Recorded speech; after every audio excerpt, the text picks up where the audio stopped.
Today's tutorial includes a very special guest. Come here. Come on, it's okay, don't be shy.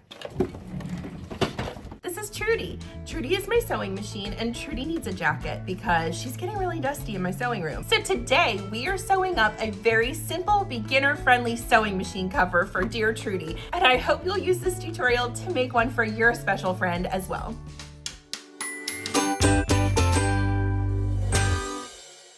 I've gotten this request more times than I can count, and it's so true. It's really important that we cover up our equipment when we're not using it because it can get dusty and dirty, and then all of that gets pushed into your machine, which causes you to have to get servicing more regularly, and that's no fun. It's expensive. It takes your machine away from you. So this is one quick way to keep your machine clean and tidy, and bonus, this one has pockets. We unfortunately had a very bad ice storm here a few weeks ago, and in preparing for that, I had gone back and forth to Tractor Supply more times than I can count for just whatever things I felt like we needed. In all those trips though, I noticed something that caught my eye and looked like a sewing supply to me. It is a mover's blanket. This was $5.99 and it measures 40 by 72 inches, which is really large. And actually this one's already been cut down for the practice run of this project. So you can get quite a few projects out of this. It works as a stabilizer, you guys. If you can't get to a craft store to get foam or some sort of thick interfacing, this works really well. And I can't wait to show you how well it works in this project. So step one is you're gonna need some sort of stabilizer. Now, as with all of my projects, I like to give you options. So if you want to use a foam stabilizer from the craft store, you're perfectly fine to do so. That's great. Just do whatever you want. I'm gonna use this moving blanket because it's important to me and it's part of my mission is to show you that everyday items can be sewing supplies. And this is exactly what we're gonna do with this. You're also gonna need some fabric. So I would suggest for your main outer piece about 2 yards. That's probably gonna be more than you need. But again, all of our sewing machines are different sizes. So just to be safe, if you can get at least 1.5 yards to 2 yards, that should do ya. I'm gonna use this adorable sewing fabric that I got from Joanne, rest in peace Joanne, a few years ago in the bargain bin, and I love it. I've been waiting for the right project and I think this is it. The other thing you might want to add is some contrasting fabric. I'm just using a scrap. It's probably about 1/2 yard scrap to make your pockets out of. And that's it. That's all you need. I will recommend that you get a 90-14 or higher needle for this project because that moving blanket is a little thick. But other than that, we're ready to roll. Let's talk through how to take the measurements on your machine to make this custom exactly to what you're sewing on. We're gonna do just a teeny tiny bit of math, and it's not scary math, it's fun math because we're gonna make a sewing machine cover out of it. The first thing we wanna measure is how long our machine is, and don't forget to include a little bit of space for this guy here on the end, the hand wheel. For me, my machine is approximately 18 inches. So I'm gonna make my fabric 19 inches. So we've got 19 inches long. And the reason I'm doing 19 inches is we're building a 1/2 inch seam allowance into each end of that because we're gonna sew this together. So we're gonna do 19 inches long. My machine is approximately 12 inches tall. So I'm gonna make this 13 inches. And the first thing that we are going to cut is actually 2 panels for the front and the back. So this will be 19 by 13, and we're gonna cut 2 of those, okay? 19 by 13, cut 2. For your second piece, there's only 3 pieces to this project. It's going to be like a U-shaped piece that goes up, over, and down, and we'll attach that along the seam. So you're gonna need a really long piece. Now, if your machine is really big, you may end up needing to cut 2 pieces of fabric for this. For my machine, I know I can get by with the width of my fabric, which is around 42 inches, but you do whatever works for you. The way that we find this measurement is we're going to add, we've got 12, 19, and 12. That gives me 43 inches, but just for safety, I'm gonna add it up to 45 inches because sometimes when we're attaching these around those corners, which I'll show you later in the project, we lose a little bit of that square footage. So just to be safe, let's round up to 45 inches. So I'm gonna make my piece 45 inches long. And again, that's based on the height, length, and then the height again. Now, how wide does this need to be? Well, that's a great question. My machine is 8.5 inches wide at the bottom and it is approximately up here about 7 inches. I'm not gonna mess with trying to slope this and make it smaller. We're making an upside down cube essentially to put on top of the machine. And the point of this is to keep the dust out. So it doesn't have to be perfect, you guys. The measurements don't have to be exact. It doesn't have to fit on your machine snug as a bug in a rug. We're just trying to protect it from some of the elements of our sewing room. That's why this is such a good beginner project, because you don't have to be too stressed about it. It's okay if it's a little bit big. That being said, 8 inches across. I'm gonna make my top 9 inches across, add in a little bit of seam allowance and forgiveness there. So the second piece that I'm only gonna cut one of, which this is out of our main fabric, and then we'll cut another set of these out of our moving blanket, will be 45 inches tall by 9 inches wide. Now I'm gonna let you in on a little insider secret. This is almost like one of those workout videos from the 90s where you had like me in the front teaching the main class and then like Gina to my left doing the low impact version, if that makes sense, if that rings with anybody. It rings with me. So if you wanna do the low impact version of this project, follow Gina here on the left. If you want to, and you're just starting out and this moving blanket business makes you feel stressed out, you can do this entire project by just using regular quilting cotton and let it be sort of just like a little cover for your machine that it's not gonna have the form and the stability that ours will, but it's still gonna do the job. So if it stresses you out to add all this other stuff in, don't. Just do the first part and call it a day. It's that easy. Let's cut some fabric. I'm gonna wait to cut the pockets for just a few minutes because I feel like this is what we need to focus on right now, but you can keep that other half yard of fabric for your pockets just hanging out for now. We'll get to it. I didn't forget it. This fabric is 22 inches per side, so that gives me 44 inches on the width of fabric. And I am going to first cut my long piece that will go across the top and the sides. And that needs to be 9 inches across. And if you have a directional print, just sort of like take note of that. It doesn't really matter for this project because it's going to go every which way. So on my 9-inch mark, I'm going to cut this fabric. Stupendous. Now, I had originally said I needed about 45. I think I'm just going to leave my selvages on and we'll figure it out from there. We'll trim a lot of this down on the bottom, but I'd rather have more fabric than less. The next thing we're gonna cut are our 2 front and back panels. And I've got my fabric doubled up here. You could use fat quarters for this as well if you're not trying to be matchy-matchy with your top piece. We're gonna cut this 13 inches tall by 19 inches long. So let's cut the length first. I'm gonna trim this side because it's on the fold. So we want to have 2 pieces, not one. Just a tiny little cut to get rid of that edge. And now we're gonna do 13 inches tall. I should have done this earlier, but I'm gonna go press these. Don't judge me, I do what I want. The moving blanket is a little bit trickier to cut. It's thick. So you might wanna do this with scissors and mark it off on your fabric, or you can just do it like me and be fancy free with it.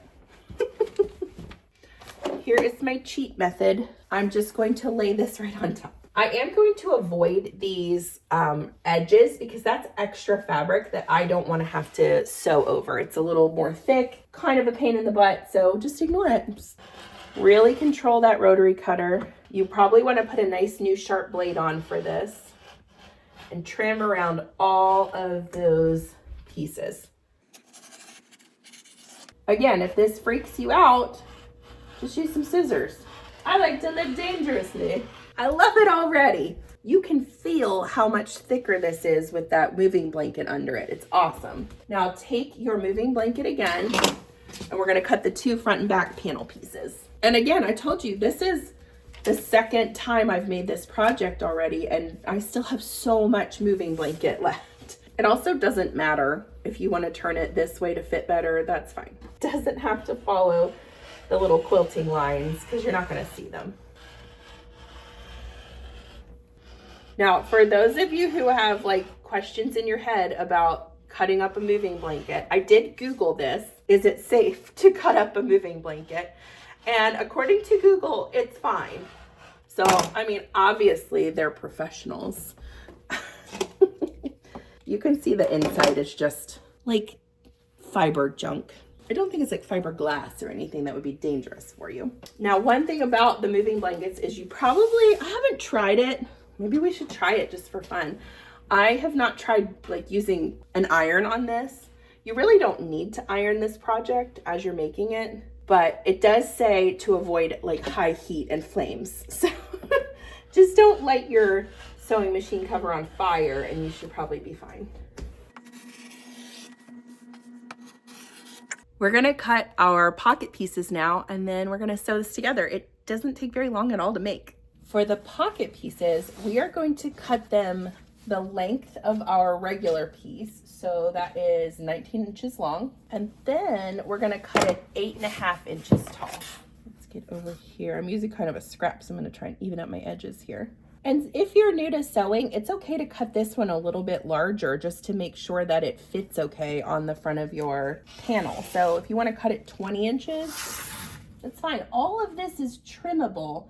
You just can't add fabric back very easily. So don't be afraid to go a little bit over on your measurements and then trim it down. I think when we're beginning, you feel like everything has to be so precise. And it really doesn't, because you're in charge of your fabric. There's one panel pocket. Let's cut another one. And for that, I'm just gonna lay it right on top and trace my cuts.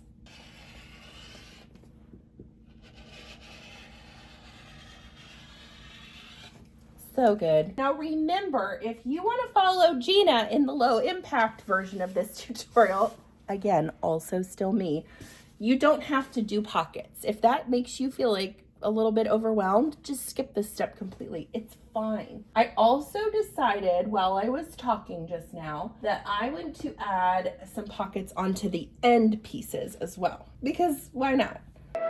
Why not? I'm gonna cut this one 9 inches wide, and I'm gonna go ahead and cut it 10 inches tall for now, and we'll sort of even it up as we go. It should technically be 8.5 if you want to match it with the other side, but I have a feeling this might get a little bit willy-nilly as we go. So like I said, better to have more and cut it down than not enough. So we'll do 9 inches wide.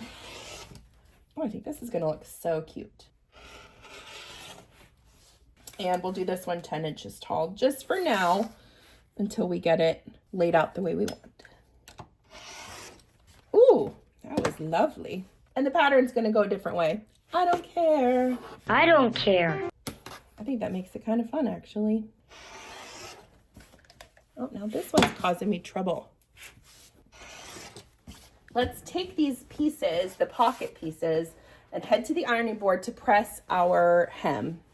I'm gonna turn my fabric pretty side down. I'm gonna use my sewing gauge for this and put it at 1/4 of an inch and turn this down at 1/4 of an inch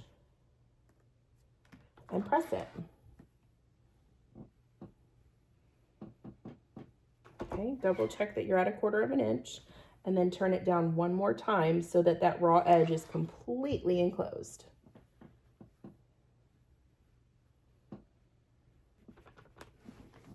Lovely.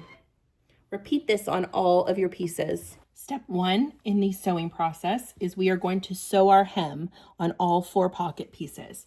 So I have my machine loaded with a 9014 needle. I'm using regular gray polyester thread. I could use, a more close color or more fun color than that, but I feel like this gray, this light gray, just really kind of goes with everything and it works well and I don't have to switch it out much. So that's what we're doing. I'm lining this up right at my 1/4 inch mark.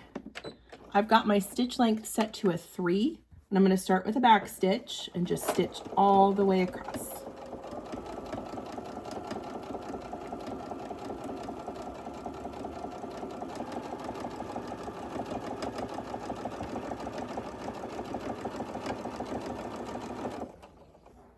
Back stitch at the end. Let's see how it turned out. Gorgeous, darling. Repeat that on all of your top pocket pieces and I'll meet you back here. We're gonna take our main piece back here and pin that pocket piece right on the front with the pretty side facing you. So your hem should be on back here. The next thing that you need to decide is if you want to have some divisions in your pockets, which I would recommend at least one. Otherwise, this will sort of just like flop out and not look as cool. So for this one, I think, let's see, and I am being mindful. I am hanging over on the edge here of my pockets. So, and that was on purpose. Remember, we want to make sure that we have enough space for everything when it gets sewn in. So this is 19 inches. I'm going to come in 6 inches. 2, 3, 4, 5, 6. Yeah.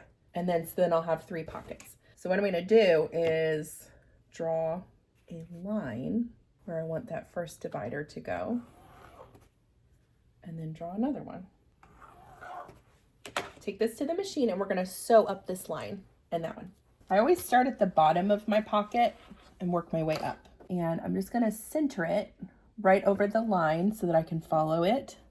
I have 3.0 on my stitch length, and just work your way up. And when you get to the top,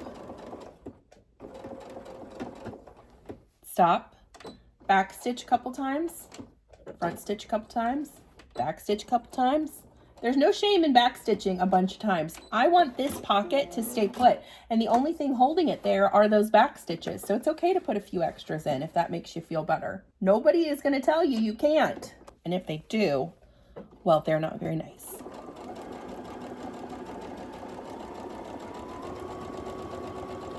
Sew up the line. I'm getting all bunchy here. I don't like that. So I'm going to flatten everything out. Back stitch, front stitch, back stitch some more. Okay, lovely. The next thing we're going to do is flip this over and just sew right along this edge to hold it in place. Just a basting stitch. If you want to up your stitch length, you can, or just leave it be. Just sew as close to the edge as you can.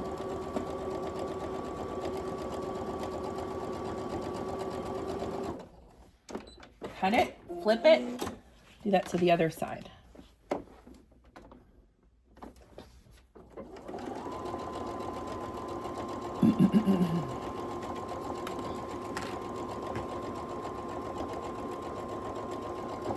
Now that we've got this locked in with a stitch, it's okay to trim these pocket sides. It's just much less of a headache to leave a little extra space on that pocket piece and cut it off than it is to have a piece that's too short and try and work around that. And since this is all basted and stitched, you can take your pins out too. Repeat that on your other front piece. Do your pockets however makes you feel happy. And then I'll show you how to do the end pieces. For the side pockets, we're doing the same thing. Take your pocket piece. Now remember, this one's a little bit taller than your other pocket piece, and that's okay. It may even itself out. If your pockets don't match up, then you'll have 2 pockets that are taller and useful for something. Trust me, it's all gonna be fine. All right, so we're gonna do a U shape on this one. Down, over, and up. And we're just sewing right along the edge. It doesn't need to be way far in. Try and keep it as close as you can to the edge without falling off the side. And if you want to up your stitch length to a 5.0, that's fine. I'm sewing about 1/8 of an inch away. Stop about 1/8 of an inch away from the edge. Lift your presser foot, turn the work, and keep on going.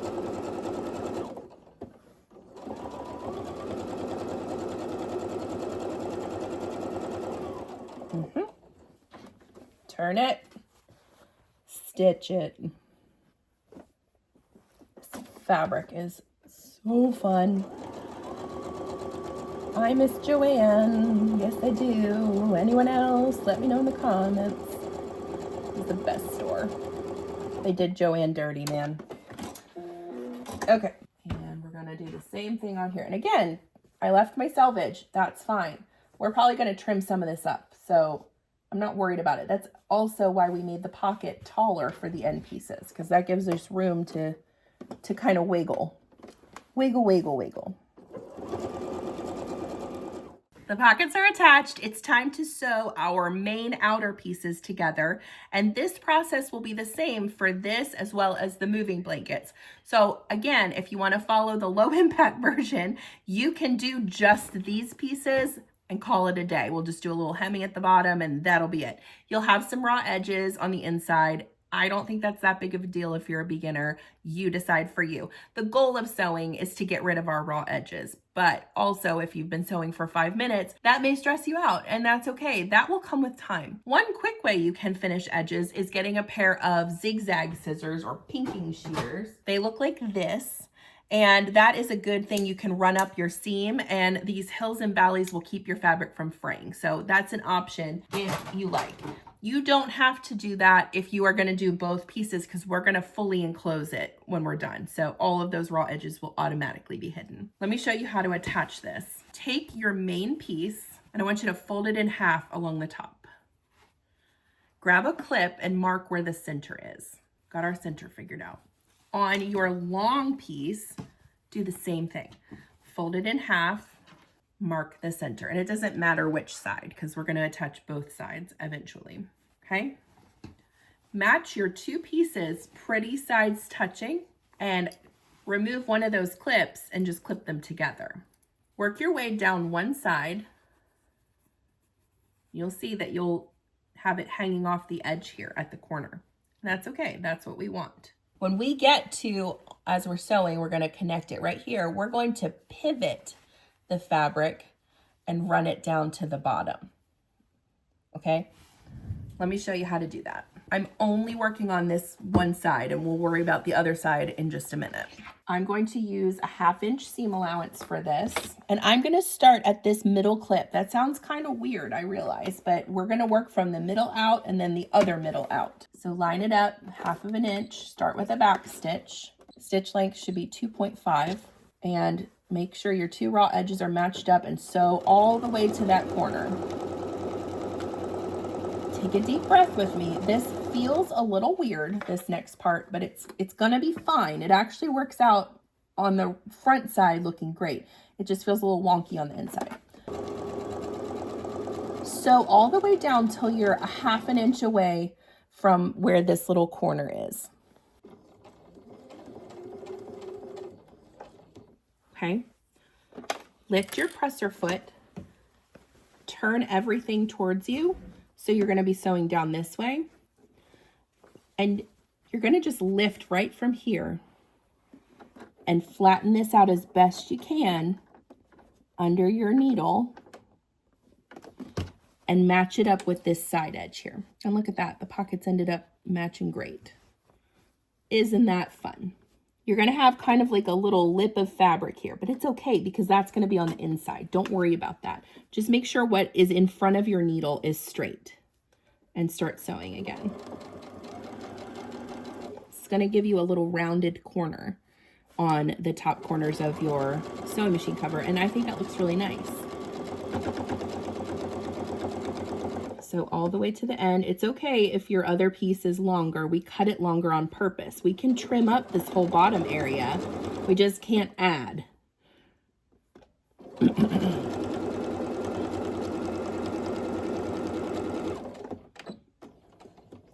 Back stitch at the end.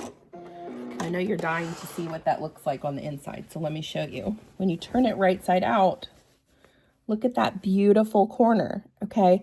So don't worry about it being a little bit bunchy over here because it's on the inside. Nobody cares about that part. All right, go back to your middle, and we're gonna repeat that on this side. And this time you'll be able to see the corner a little better. So the first time, whatever way you sew first, you may not see it as well. And then the second time you'll see it better. Let me show you up close again. So we're gonna start up where our stitches are, maybe about 1 inch of crossover. Do a back stitch, sew down.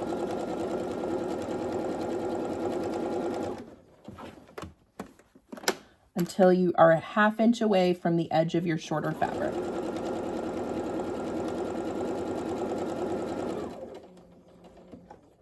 Stop sewing, lift your presser foot, grab this one and sort of match them together.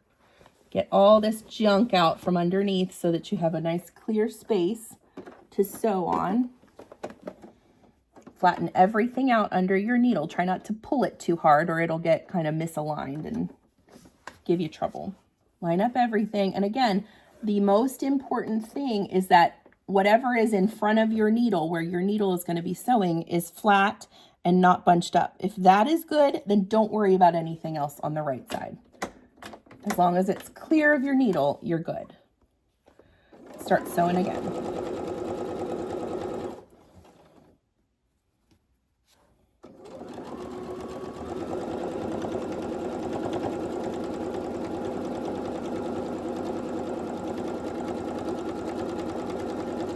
When you get to the end, back stitch.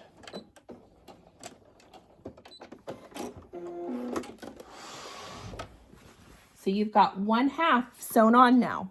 We're going to repeat this whole process on the opposite side. So repeat that whole thing where you're going to find the middle of your main piece, the middle of your long piece, sew down to the right and down to the left. If you need to just rewind and watch this again for this second part, that's fine. Go ahead and do that, and then I'll meet you back here and show you the next step. You're doing great. Keep it up.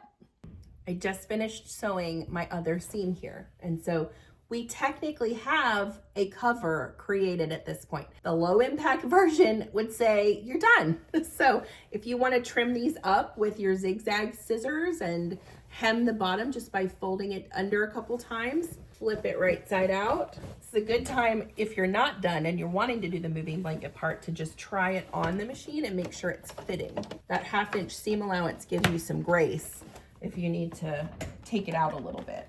I think this is looking really good. Okay, so you could be done now if you want to be. It's fine. You've got all these beautiful pockets or not. This will keep the dust out of your machine. I'm going to keep pressing on because I want to create mine to have more stability and sort of a little bit more of a thicker feel to it. So if you're ready to keep going, I'm going to show you how to sew the moving blanket now. We're following the same process as the main pieces. So fold this in half, mark it with a clip so you know where the center is. Do the same thing on one edge of your long piece. And there is no really right or wrong side, so just match the sides together. And you're going to combine your clips. And we're going to just sew exactly the same as we did before. So we're going to sew at a 1/2 inch seam allowance, starting right before the clip, back stitch, and sew to the end. It is a little harder to sew. It takes a little bit more oomph to get through the machine. If you have a walking foot, that would be a good time to put that on. But as you can see, my domestic machine with its regular old presser foot is doing fine. Stop 1/2 of an inch away from the edge, lift your presser foot, turn the work, and like I did before, I'm just gonna unbunch this from under my presser foot, match up my seams on the side here, and proceed to the root. This is where you'll be glad you have that 90-14. Sew it all the way down and back stitch at the bottom.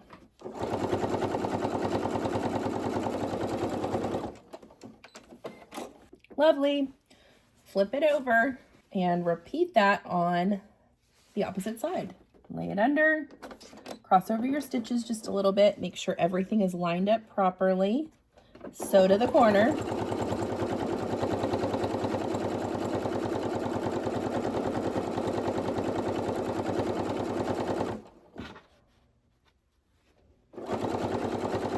Stop 1/2 of an inch away. Lift your presser foot. Turn the work towards you.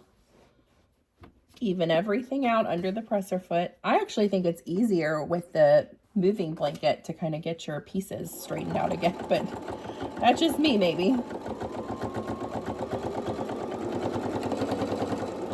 Back stitch at the bottom, and you have now attached 1/2. Look at you. Repeat that on this side. You got this. We're almost there, you guys. We're so close to being done. I realize some of you who may have just stumbled on this video and don't know me from Adam might be wondering why I'm sewing with such weird materials. So let me take a second to tell you who I am and what my page is all about. I'm Chelsea with She Sews Seams. I want to make sewing accessible and approachable to literally anybody who wants to sew, regardless of where you live, what your budget or experience level is. I want everyone to have the chance to enjoy the wonderful hobby of sewing. That being said, I know that a lot of us don't live near a craft store or a Michael's, or maybe Amazon doesn't deliver to your home. But maybe you wake up one day and you're feeling a little crafty, and I want you to be able to go to Dollar Tree or Dollar General or Harbor Freight in this circumstance and find things that are a little bit unconventional but can still be used as sewing supplies that you're not breaking the bank for. So yes, you absolutely can use the correct tools and supplies to make this sewing machine cover. I'm just wanting to show you the things that are not considered sewing supplies that still can be sewing supplies. So if that's exciting to you, I'd love it if you would subscribe to my channel and hit that like button, share this video with a friend. I love posting these tutorials. Every single Thursday, I post a new tutorial on my channel so that you can learn something new with me. We have a lot of fun in my corner of the internet. Oh, it's fun. It's super fun. All right, we've just finished making this cover out of the moving blanket, and I want to check and make sure that it fits my machine before I go any further. So I'm going to turn it right side out. This is also a good time to check and make sure that you got all of your fabric caught in the seams and that nothing is sticking out where it shouldn't be. This is looking good. Snug as a bug in a rug, like it was meant to be. I just love that. And if you want, you could just make this the way that it is. I think the moving blanket looks neat too. But we're not stopping here. We're gonna attach the two pieces together so that it's not only functional, but it's also fancy. It's so fancy. And actually, while this is on top of the machine, it's not a bad time to go ahead and just turn this inside out, match your pretty sides together, and slide it over on top, because that's the next step anyways. Line it up there. And now we have a little bit of work to do here at the bottom. So pull the whole thing off. There's fuzzies coming off of this, making my nose itchy. As you can see, when you even things out, I've got a little bit extra hanging over on these end pieces, and that's fine. I'm just gonna trim those off with my scissors. We want to make this whole bottom nice and even because that's where we're gonna sew next. Double check that everything is lining up, match the seams up here, and I can see that this is hanging over just a little bit, so I can just get this bottom part out of the way. I'm gonna trim this moving blanket part just a smidge. Doesn't have to be a ton. And they don't have to match up perfectly. We're just trying to make them as even as we can. And on this end, again, we have just a little overhang. I'm gonna trim that up. Okay, that looks pretty good. Take your clips and we're gonna clip around the bottom edge. You may find that some tutorials for this same type of sewing machine cover include a hole at the top for you to put your handle through. I have mixed feelings about this. I don't really find it necessary. First of all, I'm trying to keep dust out of my machine. So putting a big hole in the top of my sewing machine cover is probably not going to achieve that as well as not putting a big hole in it. Second, I'm not really sure why I would need to have my handles sticking out of the top of my machine unless I was gonna carry this maybe to like a sewing class or something. But I have a special padded case for that. So you can put holes in the top if you want. I'm not going to on this project for the simple fact that trying to mess with this moving blanket is not going to be the easiest feat for a small hole at the top that I'm trying to make look nice. So we're just gonna go non-handled for this project. If you want to add a handle, you're welcome to. You can look up a tutorial for that easily and find one pretty much anywhere on YouTube. For this next step, I'm going to leave a nice long empty space where I'm not going to sew. This is where I will turn this right side out at the end. So I'm going to start here and sew all the way around and stop here. If you need to like write on your project or put a pin there or something to remind you to stop, that's fine. It doesn't need to be like a ginormous space, but big enough that you could pull all this bulk through. I would say about 10 inches if you can. Line your edges up nice and even. We're going to do a 1/2 inch seam allowance again. We're trying to get these seams to match up as best you can. It doesn't have to be perfect, you guys. 2.5 on your stitch length. Take it nice and easy and make sure everything is flat as it goes under your needle. Try not to get any bunching in your fabric. Okay, I'm gonna work my whole way around, stop at my stop clip, and then do a back stitch, and I'll show you what to do next. You're in the home stretch. I'm super proud of you. This is fun. I just finished sewing around the bottom edge. We're pretty much done now. We're gonna flip it right side out, so reach into that hole and just real carefully pull out a little bit at a time. You don't need to try and ball this up and reach in there, just a little at a time. Okay. So good. Once you have both pieces going like this, you're going to work this part down into the fabric. So this might be the trickiest part of the project. I don't know. You have to be kind of careful and shake it in there. You want to really push those corners up into your main pieces so that the structure holds and it shows what you're, trying to create here, which is a nice sturdy sewing machine cover.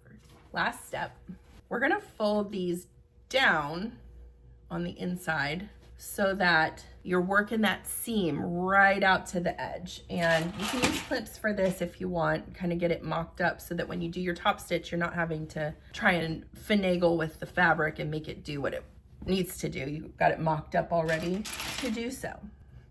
Oh, hello. And when you sew this top stitch, not only is it going to look pretty, but it's also going to close up that open edge that we left, which is imperative to the success of this project. I'm in love with this. I'm in love with you. And I'm in love with you. For those of you who stuck with me and wrestled a moving blanket this morning, I'm proud of you. I'm super proud of you. We don't always do it conventionally here, but we get where we need to go. We get the job done. Now we're at this weird wonky part. Fold your moving blanket down as best you can. It's thick, it's obnoxious. Just try and fold it at like 1/2 inch and then fold your main piece down to match. And I would just do this like from the sewn edge, maybe 2 inches at a time. Okay, here is the sewing machine cover. We've got side pockets. We've got front pockets, pockets everywhere, more side pockets. There's just all over the place on this thing. But here's the true test. Does it fit the machine? Stop it. I love this. It fits perfectly. Trudy, you look so pretty in your new dress. My goodness. These pockets are fabulous. They hold everything. I'm really pleased with how this turned out. It's so cute. It adds a nice pop of color to my sewing room while protecting my machine. This really could not have turned out any better. I surprised myself on this project. I'm Chelsea with She Sews Seams. I hope you had so much fun today.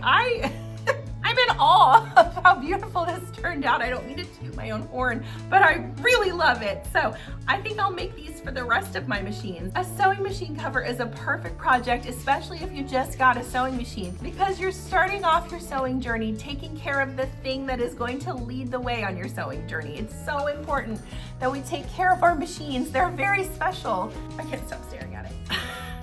Sorry. I'm Chelsea with She Sews Seams. Thank you so much for following along today. Make sure to subscribe to stay up to date on all of my upcoming projects. A new tutorial every Thursday. We have a lot of fun over here, and I'll see you next time.